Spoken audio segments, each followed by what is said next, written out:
Hello student, कैसे हैं आप सब। आज की क्लास में हम गॉस के प्रमेय पर आधारित 10 सवालों को हल करेंगे जो पिछले कई सालों में परीक्षा में बार बार पूछे जाते हैं। ये 10 प्रश्न आपके पूरे कॉन्सेप्ट को क्लियर कर देंगे। अपनी कॉपी और पेन निकाल लीजिए और मेरे साथ साथ इन सवालों को सॉल्व करने के लिए कोशिश कीजिए। चलिए देखते हैं पहला सवाल। विद्युत फलक का ऐसा मात्रक क्या होता है। विद्युत फलक का ऐसे मात्रक याद रखिएगा मेरे प्यारे बच्चों, ठीक है। विद्युत फलक के लिए सूत्र होता है फाई बराबर ई इंटू डी ए। ओके प्यारे बच्चों, ई का क्या होगा ऐसे मात्रक, तो ई को कहते हैं विद्युत क्षेत्र की तीव्रता। इसका सूत्र होता है एफ बटा क्यू। अगर बल का ऐसे मात्रक निकालेंगे तो न्यूटन, और आवेश का ऐसे मात्रक निकालेंगे तो कूलॉम, तो न्यूटन प्रति कूलॉम। तो एक तो इसका ऐसा मात्रक हुआ न्यूटन प्रति कूलॉम और इसका क्षेत्रफल का मीटर स्क्वायर। तो एक तो यह ऐसा मात्रक होगा। तो क्या यह ऐसा मात्रक में है, तो इसमें तो ये नहीं है। तो चलिए दूसरा क्वेश्चन दूसरे तरीके से हल करते हैं इसको आप। ओके प्यारे बच्चों, तो ये दूसरा तरीका आप लोगों के लिए है। सूत्र फाई बराबर तो हम लोग जानते ही हैं प्यारे बच्चों। सूत्र फाई बराबर होता है E into D A. Okay, E का मान क्या हो सकता है, एक विभव प्रवणता से हम लोग जानते हैं। विभव प्रवणता, विभव प्रवणता से होता है तीव्रता बराबर डी वी बटा डी एक्स। तो यहाँ पर रख सकते हैं डी वी बटा डी एक्स। अब यहाँ तो एरिया तो है ही, ठीक है। अब यहाँ से हम लोग क्या करेंगे, यहाँ से प्यारे बच्चों हमारा आ जाएगा इसका वोल्ट और इसका हो जाएगा मीटर, अर्थात विभव। ये जो विभव आपको दिख रहा है यहाँ पर, ये जो विभव है, ठीक है, विभव का वोल्ट होता है और dx दूरी को डिनोट करता है। तो इसका ऐसे मात्रक मीटर हो जाएगा। और यह जो है क्षेत्रफल है, तो क्षेत्रफल का ऐसे मात्रक क्या होता है, मीटर स्क्वायर। तो एक से एक खत्म हो जाएगा तो वोल्ट मीटर बचेगा। तो देखते हैं इसमें वोल्ट मीटर है कि नहीं ऑप्शन। तो ऑप्शन ए में है वेबर, ये नहीं हो सकता है। न्यूटन प्रति कूलम नहीं हो सकता है। वोल्ट मीटर सही जवाब, आपका आंसर सी होगा। अगर आपको आंसर पता होगा तो कमेंट सेक्शन में ज़रूर इसको ज़रूर से ज़रूर, ठीक ना, अपने आंसर को दें, ठीक है। इससे क्या होगा, आपको रिवीजन करने में एक आसान तरीका हो जाएगा। चलिए तो क्वेश्चन नंबर नेक्स्ट की तरफ हम लोग चलते हैं। गॉस का नियम गणितीय रूप से कैसे लिखा जाता है।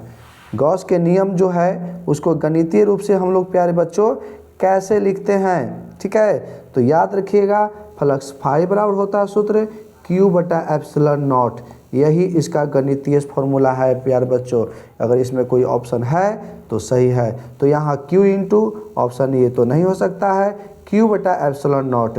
यहाँ स्मॉल क्यू दिए हुए हैं, हम कैपिटल क्यू, कोई इसमें अंतर नहीं है। तो चलिए आपका आंसर हो जाएगा बी। और याद रखिएगा मेरे प्यारे बच्चों, एप्सिलॉन नॉट का मान होता है कितना होता है, जिसको मुक्त आकाश की प्रावैधता कहते हैं। मुक्त आकाश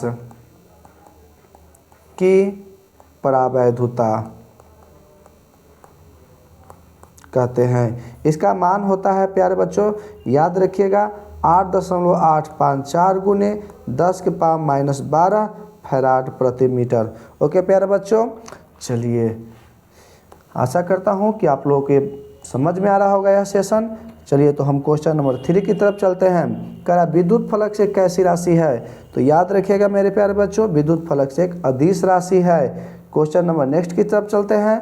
क्वेश्चन 4 कह रहा है क्या, कि यदि किसी बंद सतह के अंदर नेट आवेश शून्य है तो निर्गत विद्युत फलक क्या होगा, ठीक है। अगर मान लेते हैं यह कोई बंद सतह हो गया, ठीक है, और इसके अंदर Q का मान 0 है, तो क्या इससे फ्लक्स गुजरेगा, तो नहीं गुजरेगा, ठीक है, क्योंकि इसमें अंदर आवेश ही नहीं है। तो इससे फ्लक्स एक भी गुजरेगा नहीं, अर्थात फ्लक्स फाई बराबर हो जाएगा 0।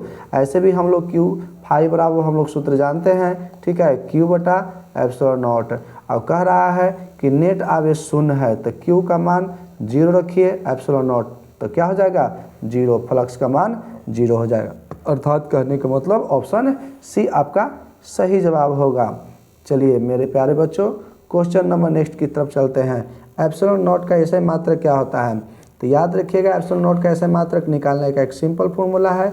सूत्र ए बराबर सूत्र होता है 1/4 pi epsilon not Q1 Q2 बटा R स्क्वायर। तो हम क्या करते हैं, यहाँ हमको जो दिख रहा है एप्सिलॉन नॉट, ठीक है, यहाँ जो एप्सिलॉन नॉट दिख रहा है इसको यहाँ ट्रांसफ़र करते हैं, बल को यहाँ पर ट्रांसफ़र करते हैं। क्या प्यारे बच्चों, तो एप्सिलॉन नॉट बराबर हो जाएगा 1/f। आई 4 पाई को लिखिए या ना लिखिए, बात बराबर है Q1 Q2 बटा R स्क्वायर। अब इसको हल करेंगे तो इसका हो जाएगा बल कैसे मात्रक 1/न्यूटन, आवेश का कूलम 2 गो है तो स्क्वायर हो जाएगा, अब मीटर स्क्वायर तो ऊपर जाएगा तो इसको हो जाएगा क्या, तो कूलम स्क्वायर प्रति मीटर स्क्वायर अब प्रति न्यूटन, ठीक है, तो यहाँ पर प्रति न्यूटन हो जाएगा, अर्थात कूलम स्क्वायर प्रति न्यूटन प्रति मीटर स्क्वायर कह सकते हैं। तो इसमें कौन सा आंसर होगा, तो ऑप्शन नंबर ए आपका सही जवाब होगा। कूलम स्क्वायर प्रति न्यूटन प्रति मीटर स्क्वायर आपका सही जवाब होगा। इसको प्यारे बच्चों आप लोग नोट करते रहिएगा, क्योंकि जितने लिखिएगा उतना ही आपका अच्छा कॉन्सेप्ट क्लियर होगा। ठीक है प्यारे बच्चों, चलिए क्वेश्चन नंबर मैं 6 की तरफ चलता हूँ। एक बंद सतह करा क्या, एक बंद सतह से गुजरने वाला विद्युत फ्लक्स सतह के आकार पर बताना है। आकार पर क्या करता है, निर्भर करता है, ठीक है, कि निर्भर नहीं करता है, कि त्रिज्या के वर्ग के समानुपाती होता है, कि केवल माध्यम पर निर्भर करता है। तो याद रखिएगा कोई भी बंद सतह है वो कैसा भी रहे, ठीक है, उसके सतह के आकार पर निर्भर नहीं करता है, क्योंकि जैसा भी आकार, अगर इस प्रकार मान लेते हैं यहाँ से 4 गो फ्लक्स गुजर रहा है, ठीक है, अगर मान लेते हम ऐसा त्रिभुज के आकार का बंद सतह दे दे, तो अगर यहाँ पर आवेश रखेंगे, ठीक है, तो यहाँ पर भी 4 गो फ्लक्स गुजरेगा। ठीक है प्यारे बच्चों, तो कहने के मतलब कैसा भी आकार, ऐसा भी रहे, ऐसा भी रहे, कैसा भी आकार है ऐसा भी रहे, जितना फ्लक्स गुजर रहा है उतना ही गुजरेगा, अर्थात उस पर निर्भर नहीं करता है। तो इसका आपका सही जवाब प्यारे बच्चों हो जाएगा, याद रखिएगा इसका सही जवाब क्या हो जाएगा, तो निर्भर नहीं करता है, अर्थात बी आपका सही जवाब होगा। चलिए नेक्स्ट क्वेश्चन की तरफ हम लोग चलते हैं। गॉसीय पृष्ठ, ठीक है, गॉसीय पृष्ठ कैसा होना चाहिए। ऑप्शन ए कह रहा है हमेशा गोलाकार होना चाहिए, कि हमेशा बेलनाकार होना चाहिए, कि कोई भी बंद सतह होना चाहिए, कि खुली सतह होना चाहिए। तो याद रखिएगा गॉसीय सतह मेरे प्यारे बच्चों, ठीक ना, कोई भी हो लेकिन वो बंद सतह होना चाहिए। कैसी होनी चाहिए, बंद सतह, ठीक है, बंद सतह है तो आपका सही है, ठीक है ना। नेक्स्ट क्वेश्चन की तरफ चलते हैं। क्वेश्चन 8 कह रहा है क्या, ठोस कोण, क्या कह रहा है, ठोस कोण का मात्रक क्या होता है। ठोस कोण, जो कोण बनता है ठोस, ठीक ना, उसका मात्रक क्या होता है। याद रखिएगा समपूरक राशि, समपूरक राशियां जो होता है 2 गो होता है, ठीक है, कितने होते हैं, 2। एक होता है समतल कोण, एक होता है ठोस कोण, एक होता है ठोस कोण, एक होता है समतल कोण। समतल कोण का ऐसे मात्रक रेडियन होता है, ठीक है, और इसका ऐसे मात्रक होता है ठोस कोण को अस्टेरेडियन, ठीक है, अस्टेरेडियन ऐसे भी लिख सकते हैं। तो अस्टेरेडियन, तो ऑप्शन देखिए, ऑप्शन क्या इरेडियन हो सकता है, नहीं, क्योंकि यह समतल कोण कैसे मात्रक है, डिग्री, नहीं, अस्टेरेडियन तो सही जवाब है। 8 का ऑप्शन सी आपका सही जवाब होगा। ओके प्यारे बच्चों, चलिए तो क्वेश्चन नंबर हम नेक्स्ट की तरफ चलते हैं। क्वेश्चन नंबर हमारा 9 है। वायु में स्थित एकांक धन आवेश से निकलने वाला कुल फ्लक्स कैसा होता है। वायु में स्थित एकांक धन आवेश से निकलने वाला कुल विद्युत फ्लक्स होता है तो कैसा होता है। तो फ्लक्स देखिए कोई कैसा ही आकृति हो, अगर इसके अंदर आवेश होगा तो टोटल इससे फ्लक्स कितना गुजरेगा। इसके लिए सूत्र बताया गया गॉस के थ्योरम से, फाई बराबर Q/ε0 होता है, ठीक है ना। लेकिन कह रहा है कि एकांक आवेश, तो आवेश का मान 1, अर्थात कह रहा है Q बराबर कितना, एकांक 1 कूलम, तो इसके 1 रख दिए, ε0 का मान छोड़ दिए, क्योंकि ε0 में मान दे रहा है, तब क्या होगा, तो ε0 ऊपर चल जाएगा तो -1, अर्थात ऑप्शन ए तो नहीं हो सकता है, बी हो सकता है, ए भी नहीं, ए भी नहीं, अर्थात आपका बी सही जवाब होगा प्यारे बच्चों। चलिए क्वेश्चन नंबर हम लोग 10th की तरफ चलते हैं। जो आप इस सेशन का लास्ट क्वेश्चन है। एक घन के केंद्र पर Q आवेश रखा गया है। इसके एक फलक से, ठीक है, एक फलक से फ्लक्स होगा, कितना होगा, एक है, ठीक है, एक घन है, ठीक ना, क्या है प्यारे बच्चों, एक घन है। तो घन के तो आकार ऐसा होता है, इस प्रकार के घन का आकार होता है, ठीक है, घन का आकार इस प्रकार होता है। तो कह रहा है एक फलक, इस फलक से कोई एक फलक लीजिए, यह फलक, फलक घन के याद रखिएगा, एक यह होता है, एक यह होता है, एक यह होता है, और 3 गो पट्टी है, तो 3 3 6 गो फलक होते हैं। किनारा के एगो 1 2 3 4, 4 गो ऊपर 4 गो नीचे, तो 4 4 8 हो गया, और 4 गो खड़ा, तो 8 9 10, 9 10 11, एक उधर हो गया 12, टोटल 12 गो होता है किनारा।